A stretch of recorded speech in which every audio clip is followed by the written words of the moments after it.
اللہ نے کوئی بیماری ایسی نہیں اتاری جس کے لیے شفا نہ اتاری ہو.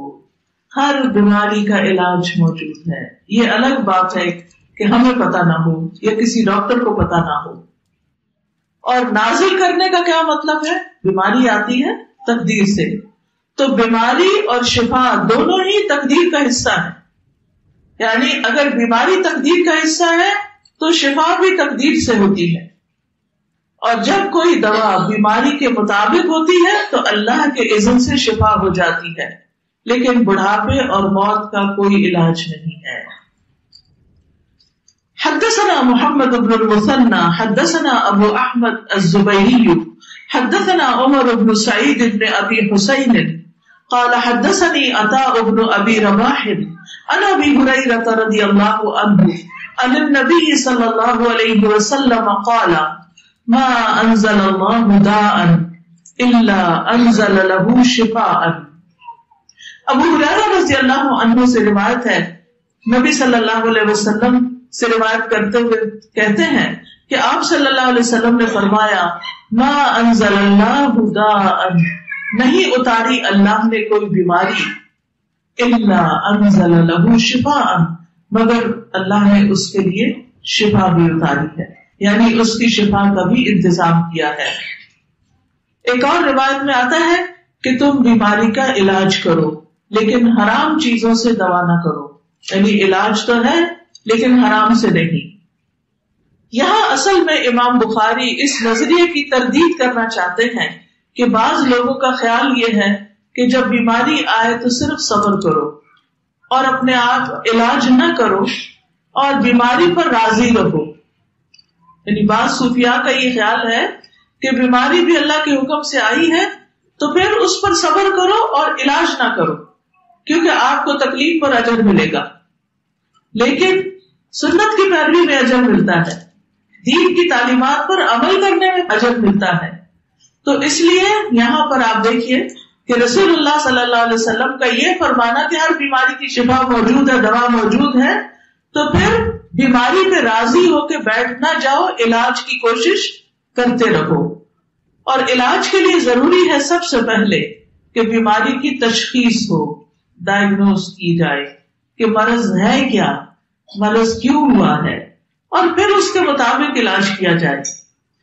کیونکہ بعض اوقات علاج کرتے ہیں لیکن شفا نہیں ہوتی کیونکہ یہی نہیں سمجھ آتی کہ مسئلہ کیا ہے. تو رسول اللہ صلی اللہ علیہ وسلم نے ایک اور حدیث میں فرمایا ہر مرض کی دوا ہے. جب کوئی دوا بیماری کے نشانے پہ بیٹھ جاتی ہے تو اللہ کے حکم سے مریض تندرست ہو جاتا ہے. یعنی ڈاکٹر کو ابھی یہ نہیں پتا چلا کہ کیا دینا چاہیے، اس مریض کے لیے کیا ضرورت ہے، لیکن جب اللہ تعالیٰ کے اذن سے اس کے دماغ میں آ جاتا ہے کہ یہ دوا بنتی ہے اور وہ دیتا ہے تو مریض ٹھیک ٹھاک ہو جاتا ہے. اذن اللہ کا ہوتا ہے، توفیق بھی اللہ کی ہوتی ہے، لیکن کوشش اور محنت انسان کی ہوتی ہے. اور انسانوں کو اس علم کو پڑھنا بھی چاہیے. ڈاکٹر بننا، اس علم کو پڑھنا اگر انسانوں کے فائدے کی نیت سے ہو، اللہ کے اس حکم کے مطابق تو اجر ہی اجر ہے.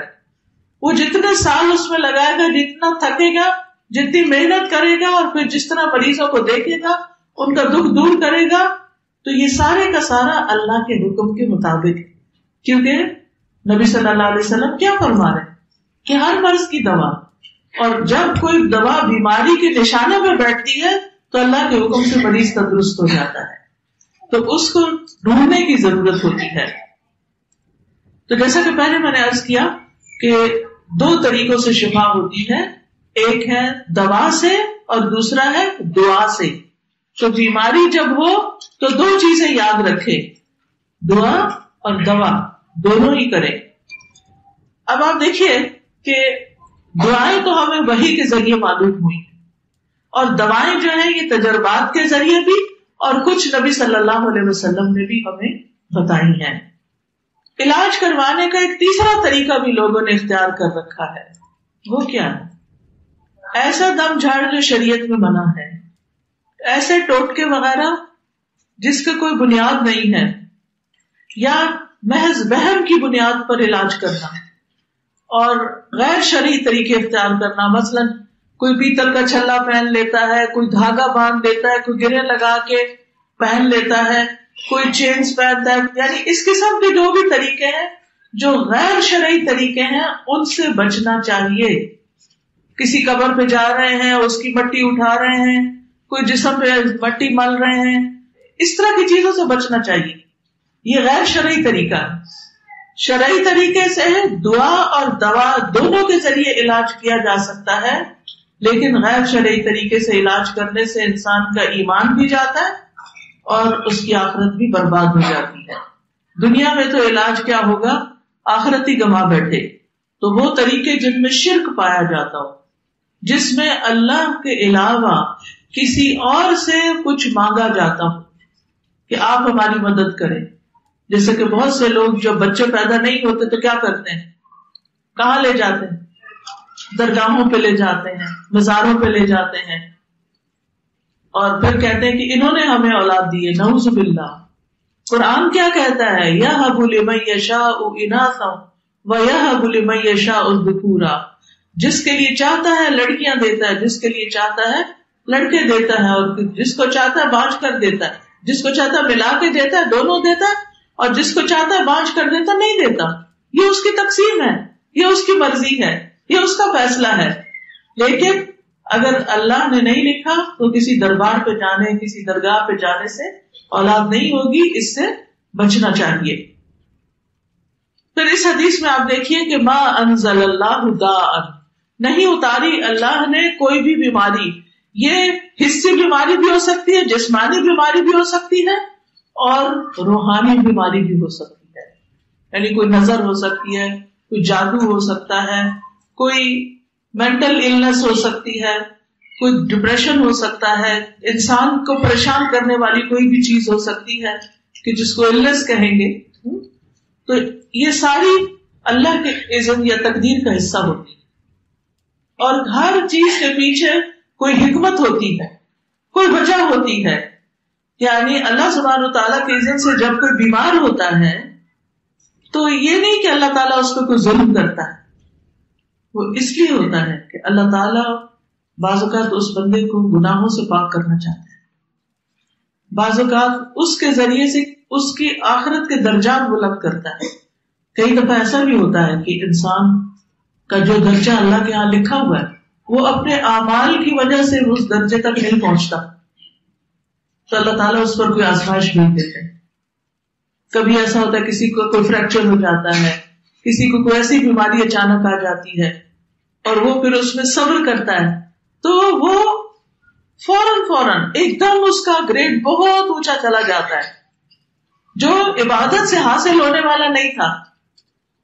بعض اوقات انسان جب بیمار ہوتا ہے تو وہ اپنے بارے میں زیادہ سوچتا ہے کہ میں نے کیا کیا گناہ کیے، میری کیا کیا غلطیاں ہیں. جب انسان صحت مند، انرجیٹک، طاقتور ہوتا ہے تو اس وقت کیا کرتا ہے، بھاگا دوڑا پھرتا ہے، ادھر جاؤ ادھر جاؤ، اس سے گپ شپ، ہنسی کھیل مذاق، کھانا پینا.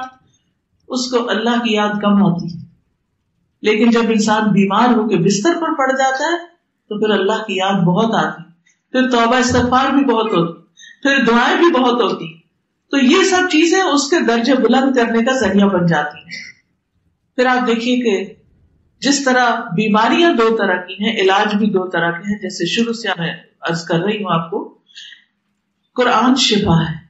قرآن مجید میں اللہ تعالیٰ فرماتے ہیں یا ایھا الناس قد جاءتکم موعظۃ من ربکم وشفاء لما فی الصدور وہدی ورحمۃ للمؤمنین. اے لوگو، بے شک تمہارے پاس تمہارے رب کی طرف سے عظیم نصیحت اور اس کے لیے سراسر شفا جو سینوں میں ہے. دل کی بیماریوں کے لیے خاص طور پر قرآن شفا ہے، اور ایمان لانے والوں کے لیے سراسر ہدایت اور رحمت آئی ہے. تو اس لیے انسان کو قرآن سے علاج کرنا چاہیے.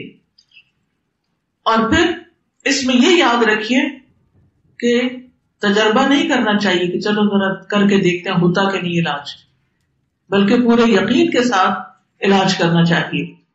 کیونکہ اللہ تعالیٰ نے ہر بیماری کا علاج پیدا کیا ہے، اس لیے علاج کرنا چاہیے. مسند احمد کی روایت میں آتا ہے حیث خلق الداء خلق الدواء فتداؤ. جیسے اس نے دوا پیدا کی بیماری، ایسے ہی دوا بھی پیدا کی، دونوں اللہ کی کریشن ہے. فتداؤ، تو تم کیا کرو؟ دوا کرو. دوا کرنے کا حکم دیا گیا ہے.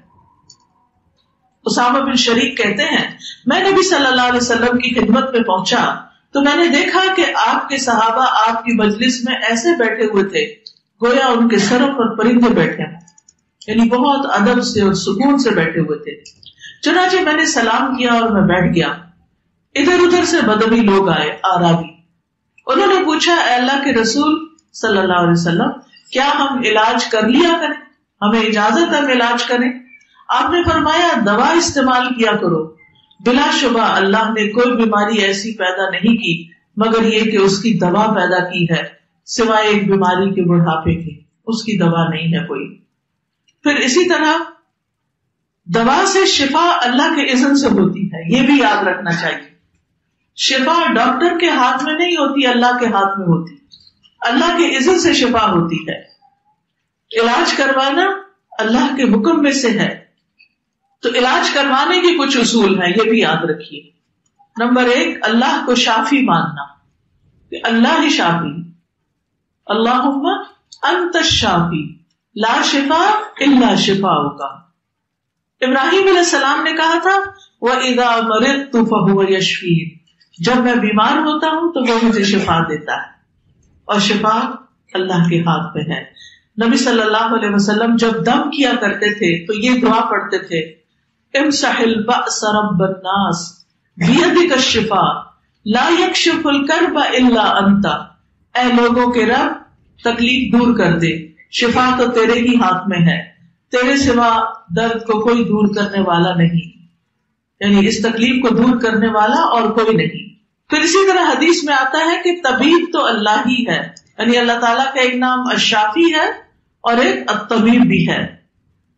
ابو رمزہ کہتے ہیں میرے والد نے رسول اللہ صلی اللہ علیہ وسلم سے عرض کیا مجھے آپ اپنی وہ چیز دکھائیں جو آپ کی پشت پر ہے، یعنی مہر نبوت جو تھی، کیونکہ میں طبیب ہوں.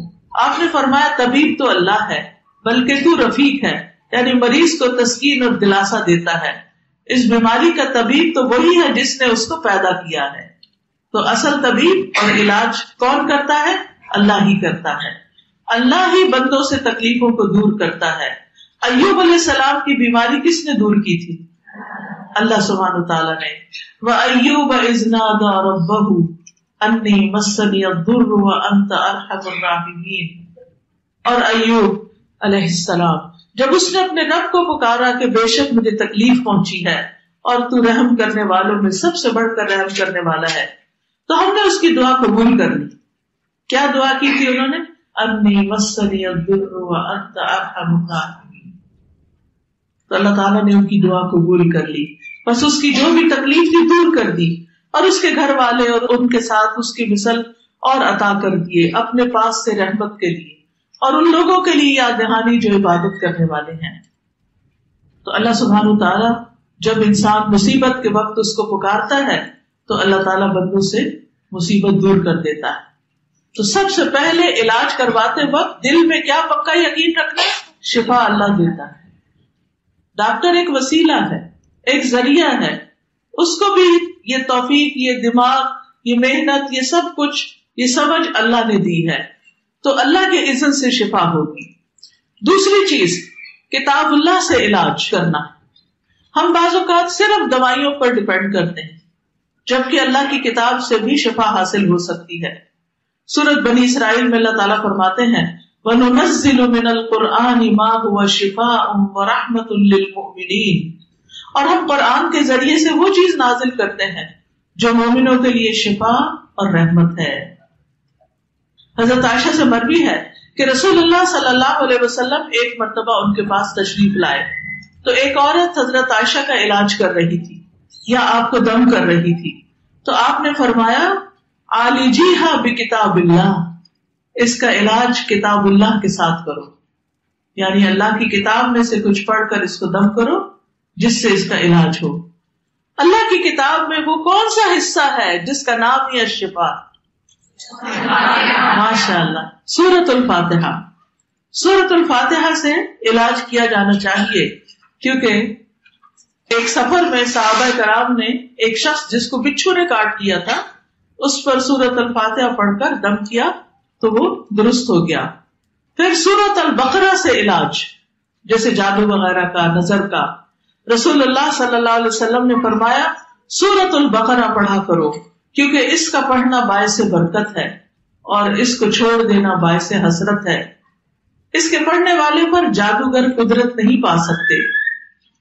پھر معوذتین سے علاج، رسول اللہ صلی اللہ علیہ وسلم جنوں اور انسانوں کی بری نظر سے پناہ مانگا کرتے تھے یہاں تک کہ معوذتین نازل ہو گئی.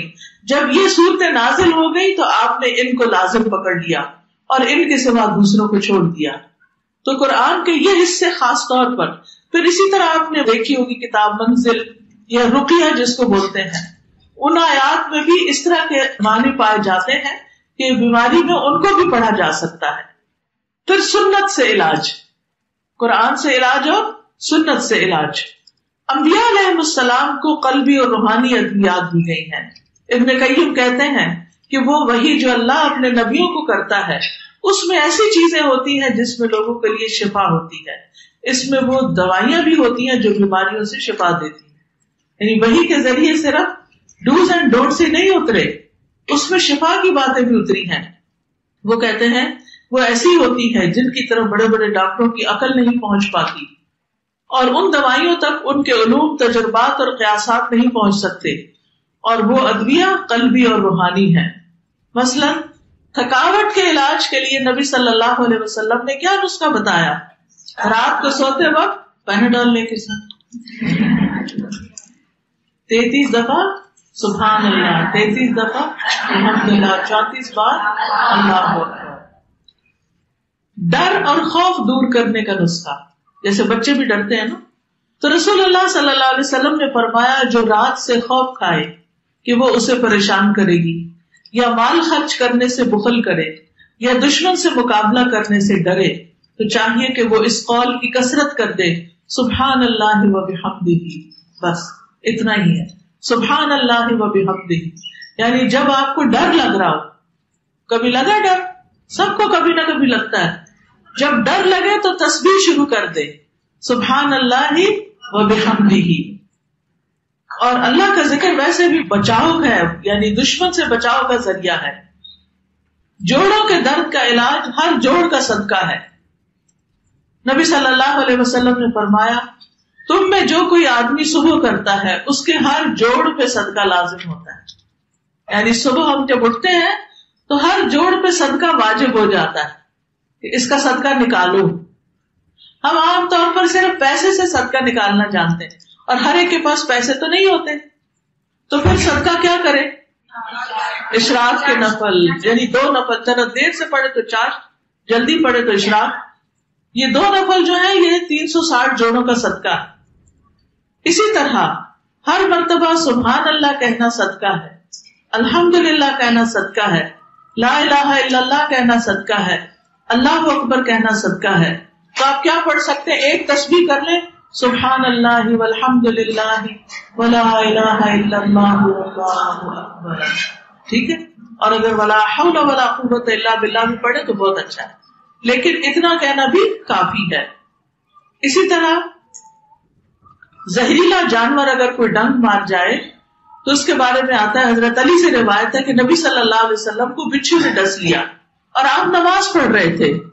جب آپ نماز سے فارغ ہوئے تو فرمایا اللہ بچھو پہ لعنت کرے، وہ نہ نمازی کو چھوڑتا ہے نہ کسی اور کو. پھر آپ نے پانی اور نمک منگوایا اور آپ اس پر ملتے جا رہے تھے اور یہ سورتیں پڑھ رہے تھے، قل یا ایھا الکافرون، قل اعوذ برب الفلق اور قل اعوذ برب الناس. اس بچھو کی کاٹنے کی جگہ پر پانی اور نمک لگا کے یہ سورتیں پڑھ کے دم کر رہے تھے. تیسری چیز طب نبوی سے علاج کرانا، جس میں سب سے پہلے حجامہ. نبی صلی اللہ علیہ وسلم نے فرمایا اگر تمہاری دواؤں میں کسی میں بھلائی ہے تو پچنا لگوانے میں، نہیں حجامہ کرانے میں، یا شہد پینے میں، یا آگ سے داغنے میں ہے. اور اگر وہ مرض کے مطابق ہو، یعنی اگر وہ مرض کے مطابق ہو، حجامہ ایسا کیا کہ بیماری کے مطابق ہے، پھر علاج فائدہ دے گا. اور میں آگ سے داغنے کو پسند نہیں کرتا. پھر اسی طرح سنن ابی داؤد کی روایت ہے، جس نے چاند کی 17، 19 اور 21 تاریخوں کو حجامہ کرایا اسے ہر بیماری سے شفا ہو جائے گی۔ پھر کلونجی کے دانوں میں موت کے علاوہ ہر بیماری سے شفا ہے۔ کلونجی کے تیل پر شرعی دم کر کے اس کو رکھ لیں اور جہاں کہیں تکلیف ہو اس کے اوپر لگائیں اور کھلائیں بھی۔ اس دفعہ میں نے تجربہ کیا، میں کراچی گئی تو جاتے ہی مجھے رستے میں جیسے ایئرپورٹ سے نکلتے ہی آگے گئی تو مجھے تھوڑا فلو ہو گیا، اور میرا جب ایک دفعہ فلو ہوتا ہے تو بہت ٹائم لیتا ہے اور بہت زیادہ ایک طرح سے مشکل میں ڈال دیتا ہے۔ تو اللہ نے دل میں ڈالا، میں نے شہد میں کلونجی کا تیل ملایا، مکس کیا اور اس کو تھوڑا تھوڑا لینا شروع کر دیا۔ الحمدللہ تیسرے دن مجھے اللہ نے آرام دے دیا، اور اس کے دوران پڑھاتی بھی رہی، سب کام کرتی رہی، ورنہ میری بیماری میں تو مجھے لازماً لیٹنا پڑتا ہے اور بہت تکلیف ہوتی، لیکن اللہ ہی نے دل میں ڈالا، کیونکہ جب میں وہاں پہنچی تو انہوں نے میرے لیے بالکل فریش کلونجی کا آئل نکلوا کے رکھا ہوا تھا کمرے میں، تو اس میں میری نظر پڑی اور شہد بھی رکھا ہوا تھا، تو ان کو دونوں کو ملایا اور اس سے علاج شروع کر دیا۔ الحمدللہ کوئی دوا نہیں لینی پڑی، کچھ نہیں، اللہ نے اسی سے شفا دی، کیونکہ شہد میں بھی شفا ہے، کلونجی میں بھی، اور دونوں کو اگر آپ ملا لیں تو پھر نور نلا نور۔ شہد کے بارے میں قرآن مجید میں آتا ہے فیہ شفاء للناس، کہ جس میں لوگوں کے لیے شفا ہے۔ رسول اللہ صلی اللہ علیہ وسلم نے فرمایا شفا 3 چیزوں میں ہے، پچھنے لگوانے میں، شہد پینے میں، اور آگ سے داغ لگانے میں، اور میں اپنی امت کو آگ سے داغ لگانے میں منع کرتا ہوں۔ پھر آب زمزم کا پانی اس مقصد کے لیے ہے جس کے لیے وہ پیا جائے، یعنی جس نیت سے آپ اس کو پیئیں گے اس میں انشاءاللہ آپ کو فائدہ دے گا۔ آپ صلی اللہ علیہ وسلم نے فرمایا اس زمین پر، اس پلانٹ پر سب سے بہترین پانی زمزم کا پانی ہے، یہ بھوکے کے لیے کھانا اور بیماری سے شفا ہے۔ پھر پانی سے علاج، آپ صلی اللہ علیہ وسلم کو جب بخار ہوا تھا تو آپ نے لوگوں کو کیا حکم دیا تھا کہ پانی کا ٹب بھرے اور آپ کے اوپر پھر پانی ڈالا جائے۔ نبی صلی اللہ علیہ وسلم نے فرمایا جب کسی کو بخار ہو جائے تو 3 رات سحری کے وقت اس پر ٹھنڈا پانی بہایا جائے۔ سردیوں میں obviously نہیں، لیکن یہ کہ گرمیوں میں، ٹھنڈے سے مراد اس زمانے میں فریج نہیں تھے اور نہ فریزر تھے، اس سے مراد یہ ہے کہ جیسے رات کا پانی ہوتا ہے ٹھنڈا۔ پھر زیتون کا تیل بھی بہت فائدے کی چیز ہے۔